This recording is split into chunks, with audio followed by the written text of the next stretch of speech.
my advice, I'm not using it. Get balanced and get happy with Dr. Marissa.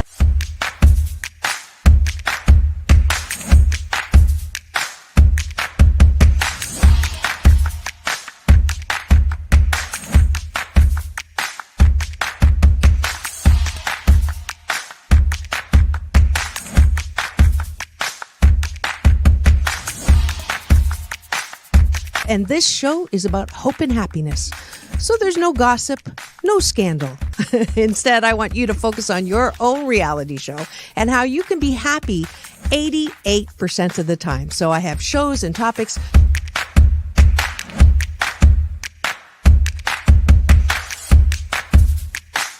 Sunday, Monday, happy days. Tuesday, Wednesday, happy days. Thursday, Friday, happy days. Monday, Tuesday, Happy days. Wednesday, Thursday, Happy days. Friday, whatever. Happy days. What a day. I love you. I love you too. Best known as the mom from Happy Days, and she is a delightful 89-year young Marion Ross to my studio. Welcome, welcome, welcome.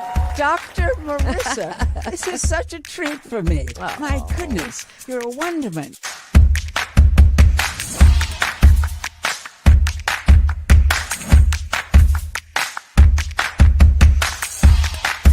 Which is exactly the kind of guest that I like. Those who have gone through life, good and bad, and then taken those experiences to alchemize them into the person they are now and doing good on the planet.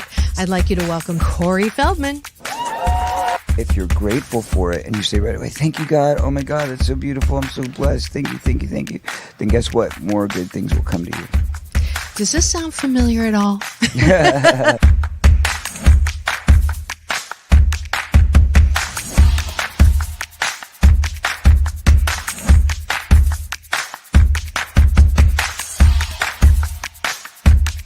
She's back again to mark my Cancer Awareness and Prevention Month show. Please welcome Fran Drescher. Hi, Fran. On and supporting cancer schmance. I really appreciate it. So what would you say are some of the biggest myths, Fran, that people have about cancer? Well, I would say that they think that there's a cure for it.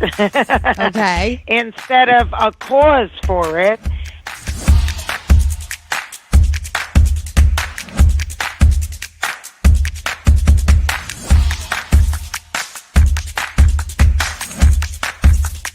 This is the first call-in show when I get to be Dr. Marissa, the kinder, gentler Dr. Laura. And people call in to get their life tires balanced and their critical thinking or their BS, their belief systems, smog checked. And today I am delighted to have Malie calling in from Birmingham, Alabama. We could go 90 days and end up having terrible sex. And then you say, well, the relationship's not all about sex. Well, if I'm not getting great sex from you, then I'm going to get it from somebody else. Right? That moose just got put on the table. And I see Josh and Jim. I have to agree You're with Clyde. both nodding. Ramon's sort of half nodding because his wife's listening. But I understood what was going to happen if Muhammad Ali's youngest daughter, made public that I was going to become a boxer. So I wanted to make sure this was the path that I wanted to go down. You are absolutely fabulous, beautiful inside and out. And I'm giving you Dr. Marissa's Beneficial Presence on the Planet Award today. Thank you.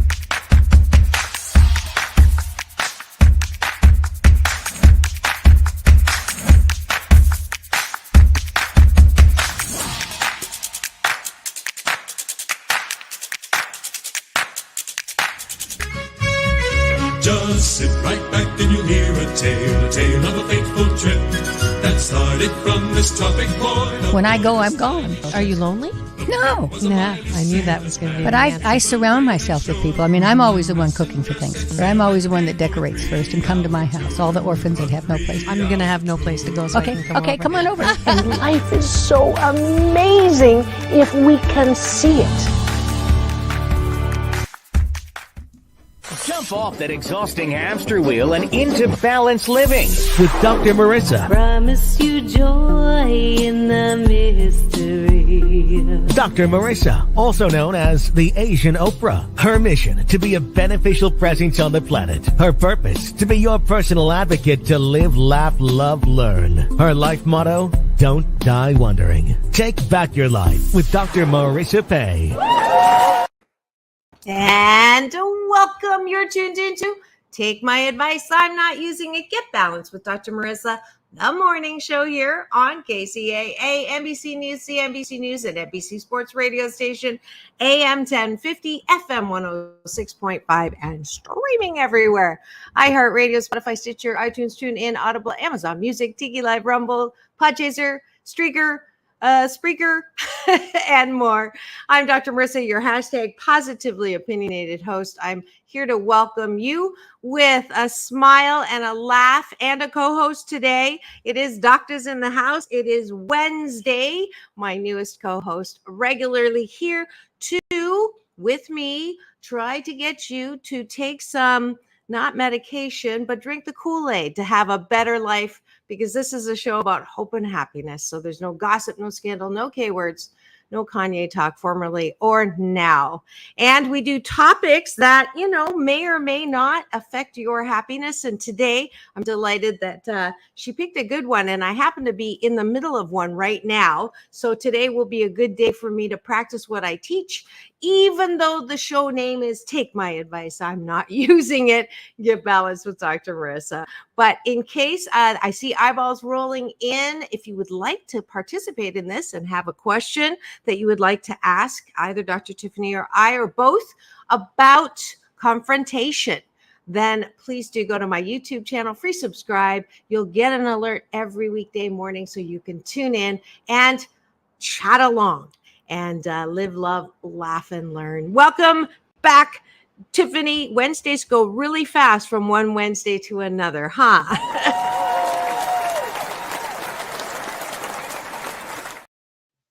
So glad you're here. Can you hear me? I can. Alexa tried to chime in. Oh. Alexa knows my voice, I guess, huh?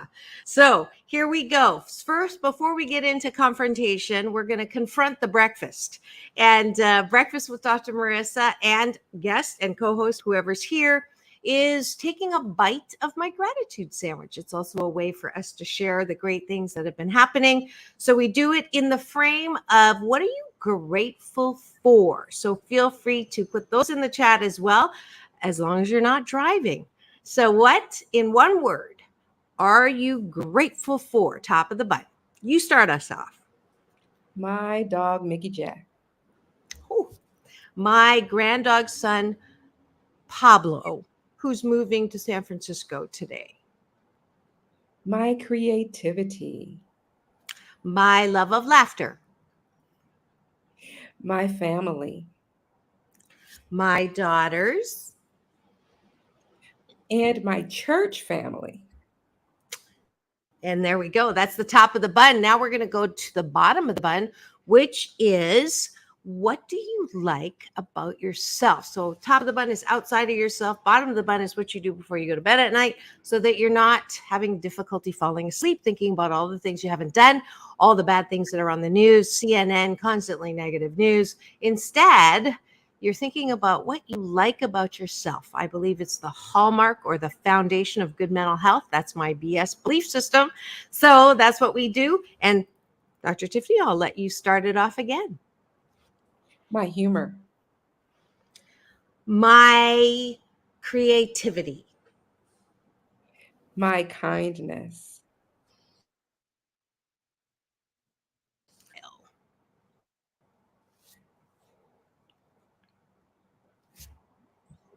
Your turn. My kindness. And my generosity. Your what? Generosity. Awesome. My sight. Clear sight. And one more. Joy.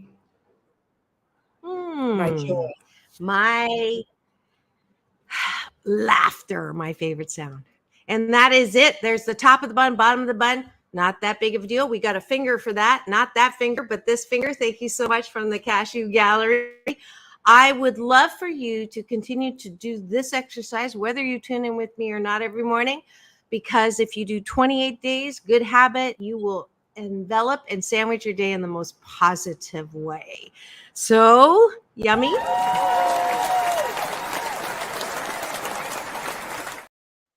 All righty, here we go.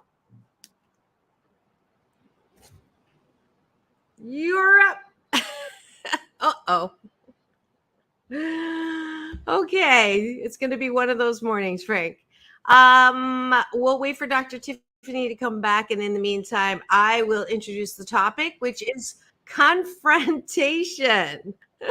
I don't know what happened, but you're going to introduce the topic. I didn't kick you out. I swear. But go ahead and introduce our topic. Well, when it comes to confrontation, you can have a lot of different types of responses. You have this primal response where you can either fight or flight. And confrontation isn't always necessarily a bad thing. Sometimes it can spark a nurturing response where it can improve a situation because it can open the doors of communication and foster and improve an environment if it is healthy, because it can help you assert yourself and protect yourself, especially if a situation is not necessarily fostering an environment that is healthy for you. So, depending on how things are going, if it is a situation in which you're being abused, you can welcome a healthy situation in which you're speaking up for yourself.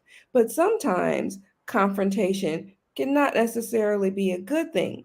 So, depending on the environment in which you grew up in, you can stay, you can stick your head in the dirt and ignore it, or you can become a little bit more aggressive.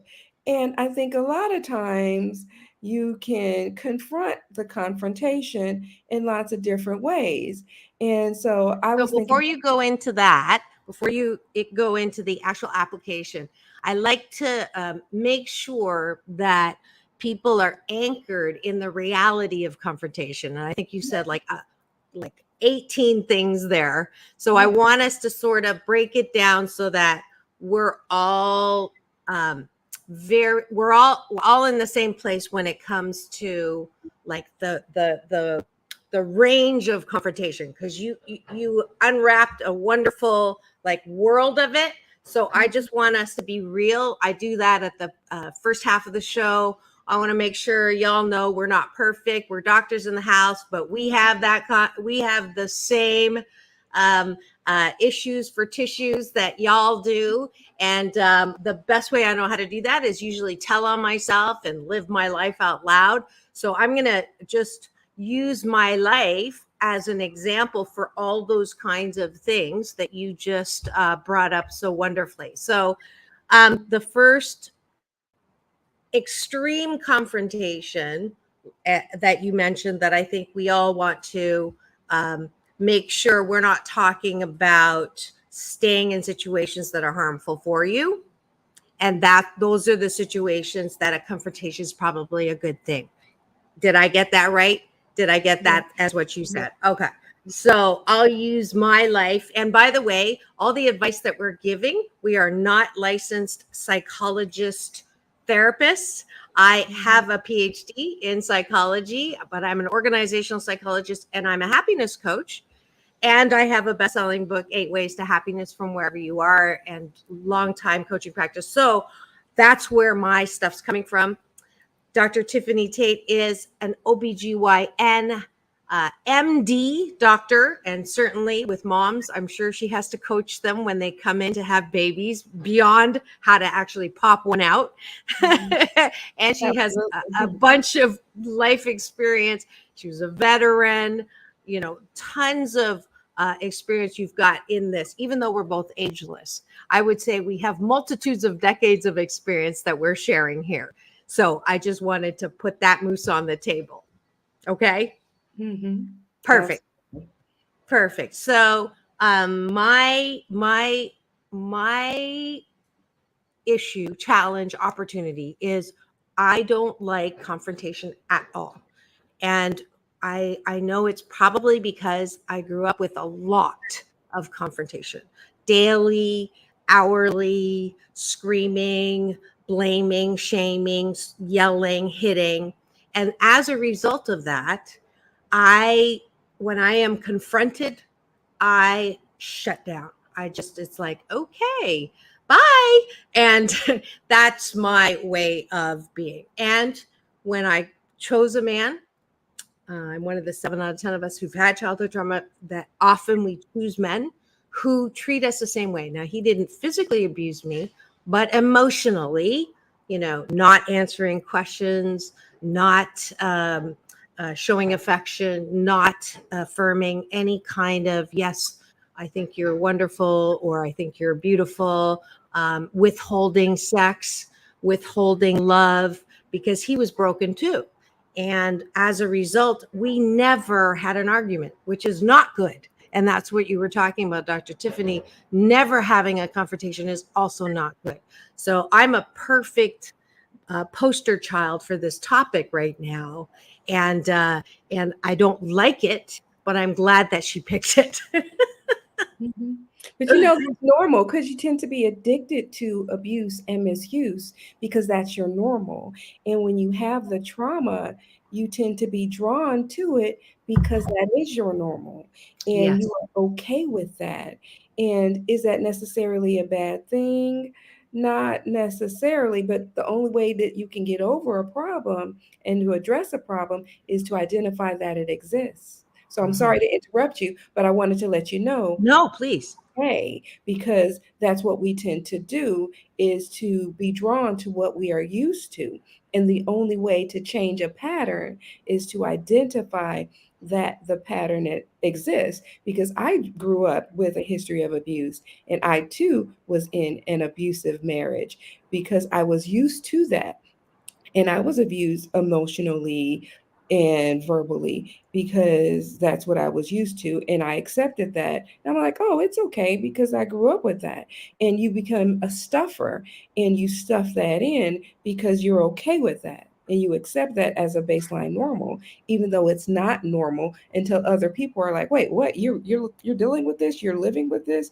Oh, sweetie, you shouldn't. And I'm a board certified OBGYN. I counsel other women. And you're like, oh, but it's okay. But it's not okay. You accept it as okay. Yeah.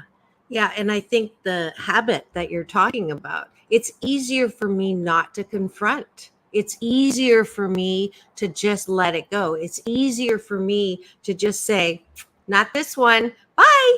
And as a result, I don't have a very strong muscle to work through conflict.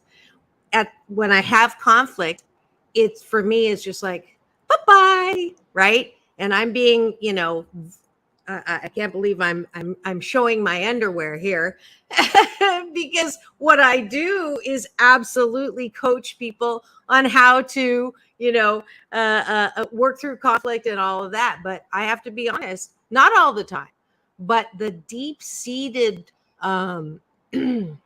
trigger for me is that when people raise their voices or they say something mean, my immediate is, if I look like you, I'd be miserable too. So that's, back at you, insult you. I don't say it to your face, but I will just smile and I'll say, have a great life, or, blessings to you. And then I will leave, which, in some situations, like if it's some rude person in line at the grocery store, they don't mean anything to me. So in those cases, it's not worth the confrontation.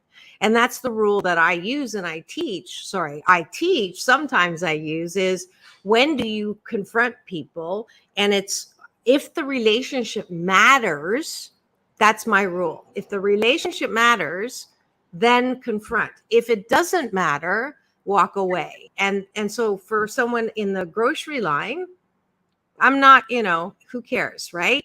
If it's someone that I don't have to work with, who cares? But if it's someone I have to work with every day, or if it's someone I'm married to, not going to happen, but if it's someone I'm trying to have a relationship with, then yes, do confront.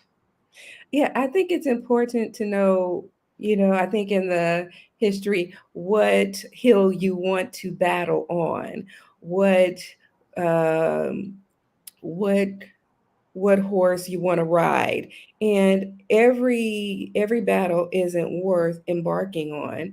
And when you want to confront somebody, it is important to know that you should engage and shouldn't engage. And what is a confrontation? Some people say it's a hostile or argumentative meeting or situation. Not necessarily.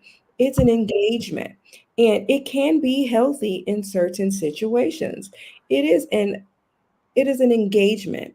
And I think if we look at it and approach it with that way, and I looked it up, and a lot of people have disagreements on how you can look at it.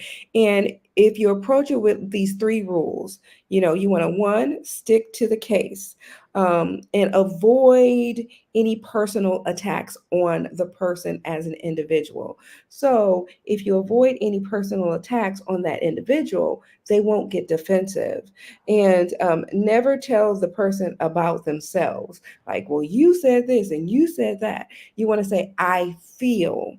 That way you're expressing how you feel, and you're better able to communicate. And a lot of times people say, oh, well, you're just saying that because you're emotional. Well, yeah, you're expressing yourself. But if you're opening up about how you feel, you're better able to communicate and engage with someone and have a dialogue. And I would have a mnemonic when I have a conversation with somebody, and I call it VEN, VEN. Number one, you want to validate someone, because we all want to be heard. If you validate how the other person is feeling, they're going to be more receptive to what you're hearing. Then you want to educate them about your cause, because that helps them. And then you want to negotiate, because in essence, you're trying to come to a middle ground. You're not trying to be a dictator. That's not what we're trying to do. You want to be heard, the other person wants to be heard. So you need to come to a middle ground. We're not little dictators here. You want to hear them, they want to hear you. So when you're trying to talk to somebody, it's important to come to a middle ground. And especially when you're in the workplace, you have to have this. And if you're working with somebody and you're in a business situation and you're at work and they're doing something you don't like, and it's going on for weeks and weeks and weeks, and you're stuffing it down, and you're just biting your tongue, and you're just pushing through it, you're going to develop resentment, and you're going to hate it, and you're going to hate your job, and then you're going to start looking for another job, and you have years before retirement. You need to be able to speak out. If you're in a relationship, it's going to get worse and worse, and it's hard, and Yeah. it becomes problematic. Yeah, absolutely. And I want to just anchor the balance again. Yes, on one end, it's important to confront and talk about your feelings, right? But if you're a person that's always talking about your feelings, and everyone's upsetting you, and everyone's doing stuff that you don't like, and your feelings are hurt all the time, and it's all about how people impact you, and la la la, that is also not effective. I think there's a balance, Yes. right? Yes, So there. the other side is nothing bothers you. You don't want to confront. You don't want to say anything contrary. That extreme isn't good. So the balance is know when to hold and know when to fold. Yes, that song is very on point. I know in my situations, I've had a lot of issues and a lot of problems. And when I was going through my drama, I'm a stuffer. And I would just stuff until I became like Popeye the Sailor. I've had all I can stand and I can't stand no more. And then I would just spew everything out. And when I would try to confront, we would get into a situation in which I was gaslighted. And that was a whole nother situation where everything was turned back around on me. And I would shrink back because I felt bad for trying to confront. And you have to know what type of person you are actually trying to confront, because you end up in this vicious cycle and you end up in this whirlwind because you have different personalities you're interacting with. Yeah, absolutely. Because I can remember I just don't even try to stand up or hold or communicate with some people, because I know that they're just not open or understanding, or they will never get me. This is a family member who they're just never going to get me. Like, I've tried 70,000 ways to try to, I've taken them to a therapist together to try to get us better in communication. And and I had to accept that, I just love him the way he is and minimize the interaction, because every time it blows up. So there, like you said, Dr. Tiffanie, know the person. If it's a person that you've tried 7 dozen times different ways, then just, be polite, love them for who they are, and don't try to get people to understand where you're coming from. I think that for me was one of the most important lessons with confrontation, because I do remember when I was married to my husband, we went to a therapist to try to work stuff out. And the little conflict that we had was over me getting my nails done. Okay. And he would say, it's excessive. She gets her nails done once a week, and that's, excessive. She doesn't need to do that. Mind you, I was the full-time worker, right? So I worked and he stayed at home with the kids. And so I brought the money. And so I said to the therapist, I really think, I'm professional. I work every day. And this is part of the way I present myself. I think it's important. And he said, okay, you think it's important, and he doesn't think it's important. So you can either continue to try to convince him that it's important, which he doesn't, or you can just say, it's important to me, and that's enough, and then go on your way and get the manicure. Because it doesn't matter in this case that he agreed with me, and the dysfunction wasn't him. The dysfunction was me, because I didn't feel like I deserved to do that. And therefore, I wanted to convince him to get the validation or the approval or the okay to do that. And all of a sudden, all the light bulbs went on and all the bells and whistles. And even though we're not married, I'm happily divorced. That lesson that therapist, Todd Krieger, who's fabulous, by the way, he's in Huntington Beach. He's been on the show several times. He's got best-selling books on cheating. He's great. But he, was instrumental in that fundamental BS belief system that if I think something's important, then I need to anchor myself in that, and a confrontation is not needed. I understand. And, it's important when you said some of the main causes of conflict, because when you talk about some of the causes, there are 5 good causes of conflict. Information is one of the causes, because a lot of times people disagree over general information.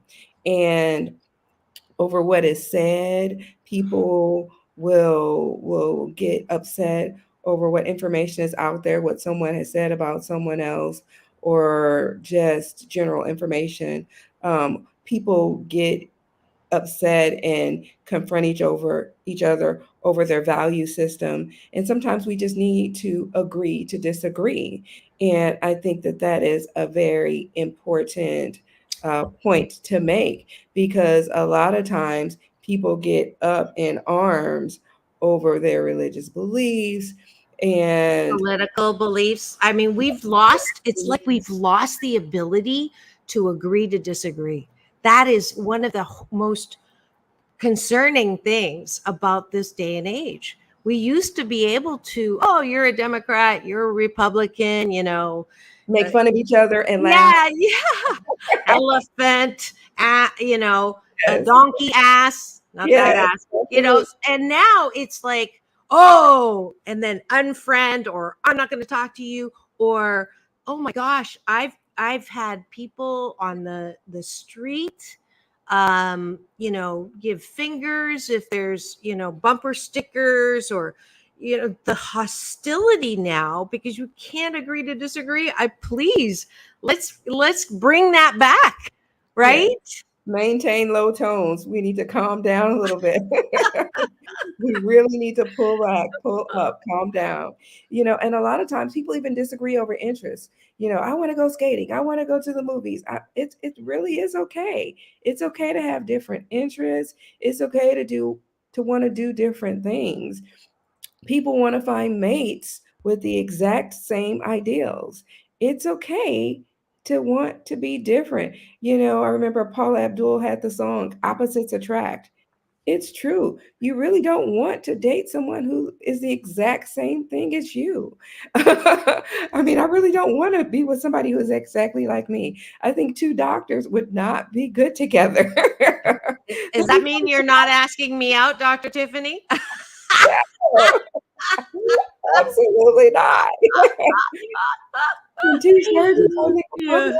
that is absolutely terrible. And Yeah. so, and in relationships, just like you said, people in relationships, they have a lot of issues. They have a lot of problems that they need to work out and work through. And then there are just inherent structural issues that a lot of times people have problems with.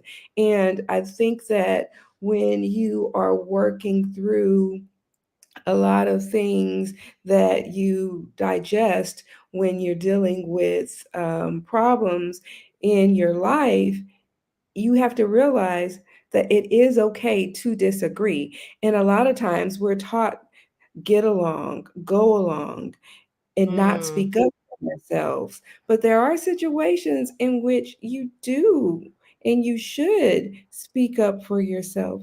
It's okay to be a little bit assertive, especially if it's a situation where it's not helpful for you. And if it's especially if it's hurting you. And I think we really need to change our mindset. Now, there are certain people who are just way too assertive, and you know who you are. Yeah, if people see you and then they duck into the hallway or to the bathroom, you're one of those people. Yeah, we're not calling you out, but you know who you are. But I think that we just really need to be kinder, be gentler, and try to communicate better with one another. Absolutely. And if you've just tuned in and you're wondering what we're talking about, who's in studio? Well, it is Wednesday's series, Doctors in the House, on Take My Advice. I'm Not Using It. Get Balanced with Dr. Marissa, the morning show celebrating 594 consecutive weeks on the air. And we have in studio the lovely Dr. Marissa and Dr. Tiffanie Tate.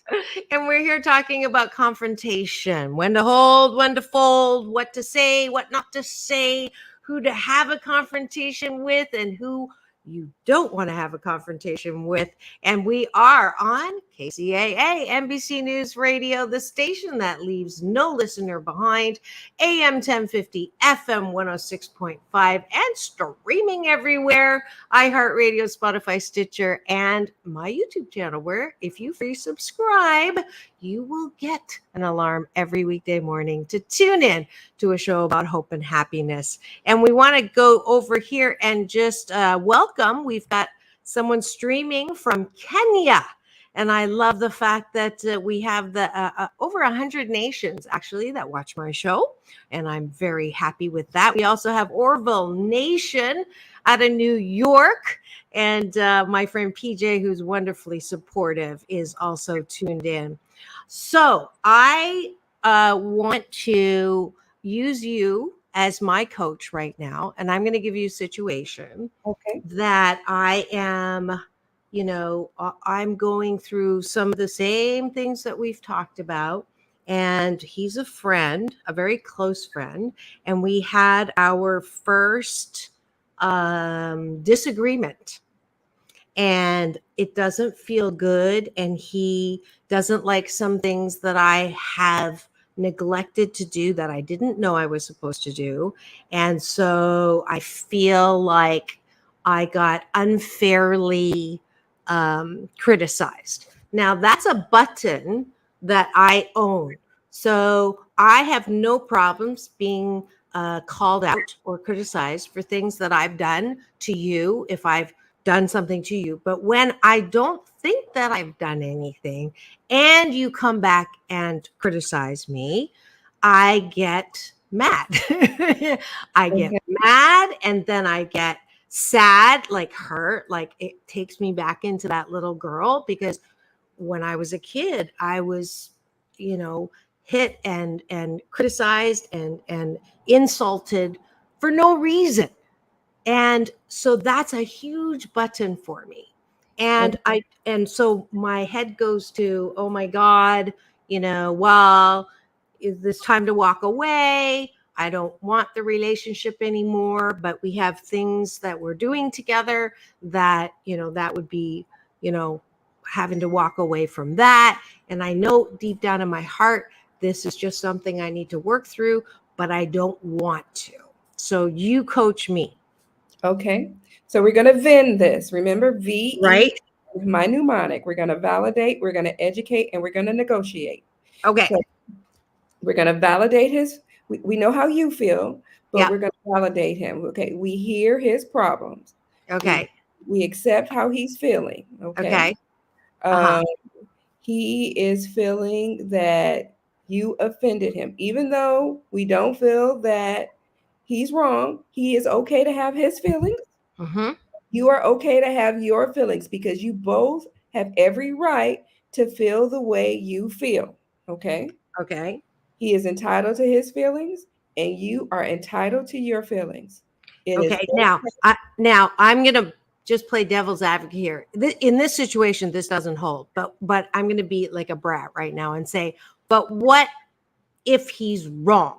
Like, he's not wrong. Like, I hear you and I'm listening, but let's say anyone else and is listening and they're going to say, yeah, but he's not entitled to his feelings because he's wrong. What do you do with that? Even if he's wrong, he is entitled. Okay, let me give you a situation. Okay. Little Tommy buys roses for Susan in the class. Okay. There's two little girls. There's Sarah and Susan. And little Tommy buys roses for Susan. Okay. And but Sarah is his girlfriend. Okay. Okay. So he buys roses for Susan. Sarah gets upset because he buys roses for Susan. Why does Sarah get upset? Well, he didn't get her flowers, and she's his girlfriend. Yeah, but she doesn't know that Sarah just had a death in the family. So he's thinking that he's buying roses for her because he likes her, but he's buying roses because something sad happens. So she thinks so she's implying something that doesn't exist. Okay. So is she entitled? Is she entitled to her feelings? Yes. But she's implying a wrong reason to those feelings.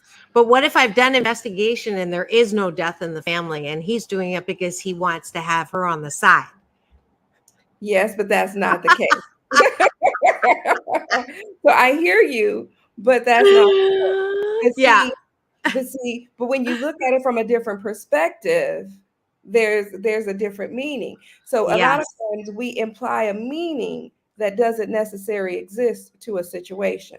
Fair point. And I call that MSU University. We go to making shiitake up university all the time. We assume we know why people have said or done the things that they have when it could be something completely different.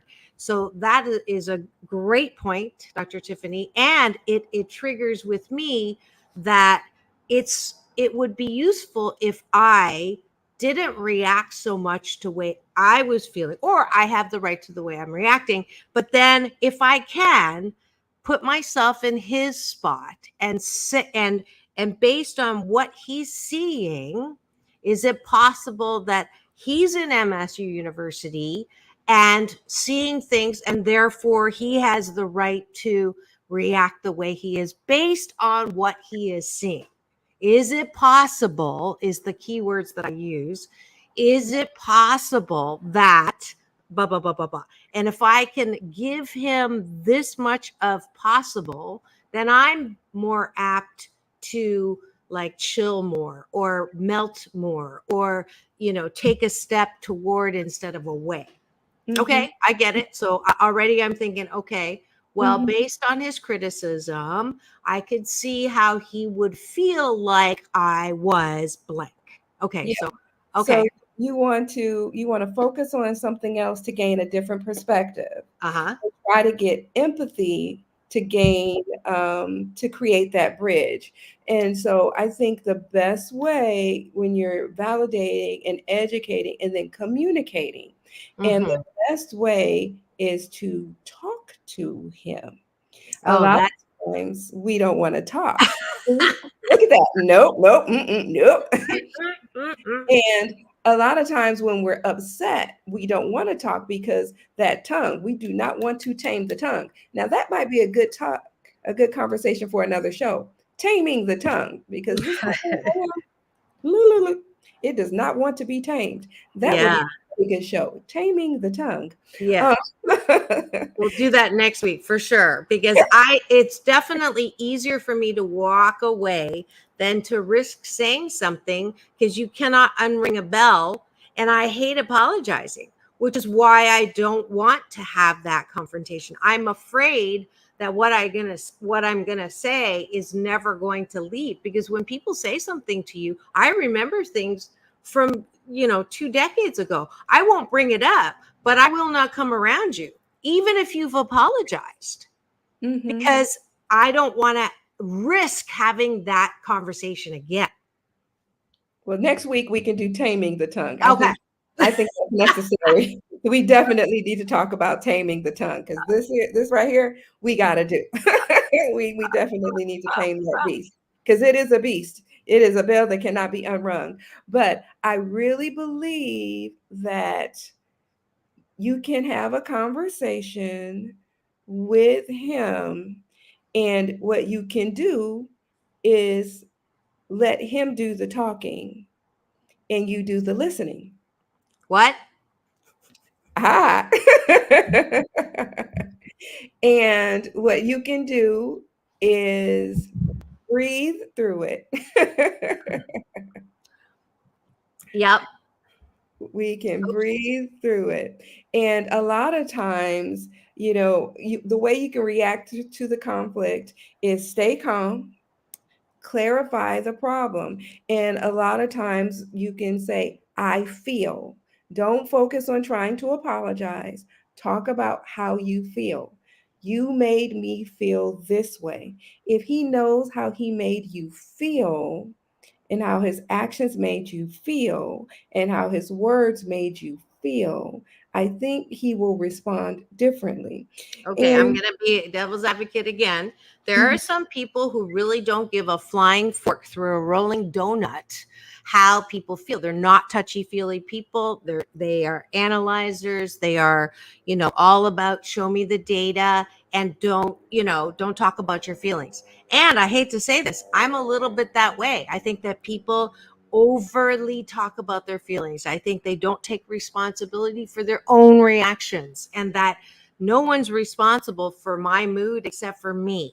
And I have a choice every moment to decide to either be offended or be understanding. And so that's when I come up against that again, because I know for a fact that he is not responsive to I feel statements.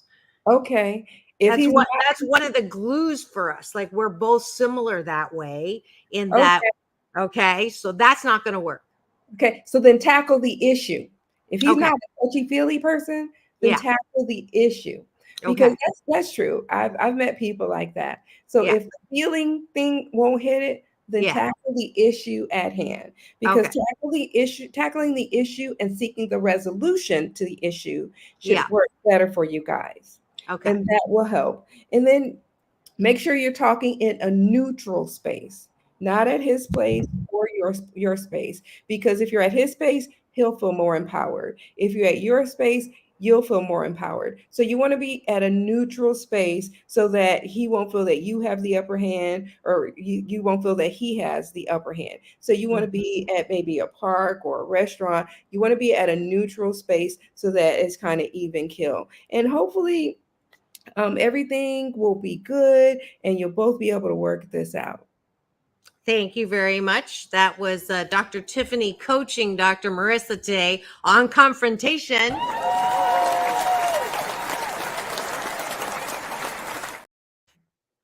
We'll see if that works. I will say that as you were talking, some things really did help me with reminding me of some things that I actually teach, but have not applied to myself. Isn't it interesting how we do this? Like teachers, we're really good at teaching others, but applying it as another story. But I have forgotten one of the key elements for me. I used to teach a class at UCLA in the MBA school called Conflict Management. And the book Getting to Yes is a really good book if anybody does conflict resolution for a career. But if we both can agree on the same goal, ultimate goal. So that's what I usually start with is I don't want to have this discussion, but our relationship is so important to me that even though I'm really uncomfortable going through this with you, I am determined to not hang up, not yell, listen to you as best as I can, because I care about our relationship. And if you have a common goal, or let's say you're at work, the common goal is we both want to have the best numbers this quarter, or we both want to look good to our client. We both want to, in that way, we're anchoring something in common. Hopefully he has that in common. And therefore, that's the glue that will allow you to move through the uncomfortable feelings of conflict. Because let's face it, folks, it's not fun. I don't know anyone who likes, oh, yay, let's have some conflict, except for the drama kings and the drama queens. I am drama, therefore I am. But most people don't really want to have that difficult conversation. And it also reminded me of a friend of mine who's been a past guest, Arlene Hilton, Reverend Arlene Hilton. She calls it carefrontations. Carefrontation is the confrontation for good, for the relationship. So thank you for reminding me of those things. Absolutely. And I know it's hard because it's always do as I say, not as I do. Go figure, right? Go figure. Yeah. It's the phone thing. It's like, it's funny these days, more and more people are using text. And one of the benefits of text is you can formulate what you want to say. On the other hand, one of the bad things about text is you don't have the full context of the words. I mean, because communication, that model that I used to teach, is 55% is body language, facial expression, right? 40% is in the tone, pitch, and volume. That means it's only 5% in the content of our words. That's what you see when you text. So you're missing all of those cues. No wonder you get pissed off when sometimes you're reading a text. You have no clue that that person is not even there. But so that is why I'm agreeing with you. Phone is best, but it's like that 55,000 pound phone, right? You don't want to pick it up. You don't want to go there. And it is much easier to go live on a desert island by yourself, but it isn't that great. You're all there by yourself. I have to keep telling myself that. Yeah. And I know, I think Plato says, never get angry over what you can help and over what you cannot help. That's a good one. Yeah, I love Thich Nhat Hanh's. If someone comes and sets your house on fire, resist the urge to go and set his house on fire. Instead, turn around and put out your own fire. Mm-hmm. I love that. Easier said than done. Easier said than done. Yeah. Yeah, for sure. And we're so glad that you're tuned in here. If you have any questions or comments for Dr. Tiffanie or I on Take My Advice, I'm Not Using It, Get Balanced with Dr. Marissa, the morning show on NBC News Radio, CAA.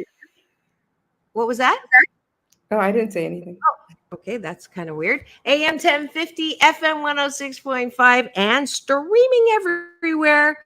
Then please do go in the chat and put your comments there. We are streaming live on Facebook, on LinkedIn, and my Home Central 1023 shows now on my YouTube TV channel. And this is the very special series, Doctors in the House, with Dr. Marissa and Dr. Tiffanie Tate. All right. And we've been talking about confrontation, what it is, when to have it, when not to have it, how to have it. And we even did a little intervention on myself. Dr. Tiffanie helped me just now formulate my game plan for after I hang up, because I do recognize that this is one of those times when a confrontation is probably a good thing. A carefrontation is a good thing. So that is wonderful. And I wanted to bring up Dr. Tiffanie is going to be in a couple of places that you will want to join her at. So let me go ahead and pull this up. And Dr. Tiffanie, if you could just explain where you're going to be and invite people to join you. Yes, I am going to be in a play at Second Birth Church here in Riverside, California on Friday, October 13th. I will be featuring music by Dr. Margaret Pleasant DeRoe, who is a gospel composer and educator and author. She is actually world renowned. There is not a Sunday that goes by that any church is not featuring her music. She has given me permission to use one of her songs. And Dr. DeRoe is a veteran recording artist. She conducts workshops throughout the United States and Europe and has written more than 100 songs, including We're Blessed, Rivers of Joy, Give Me a Clean Heart, If It Had Not Been for the Lord on My Side, Trees, I'm Glad, He Decided to Die, What Shall I Render? Her songs have been recorded by the Mighty Clouds of Joy, Tammy Becker, Pastor Shirley Caesar, the Reverend James Cleveland, and many, many others.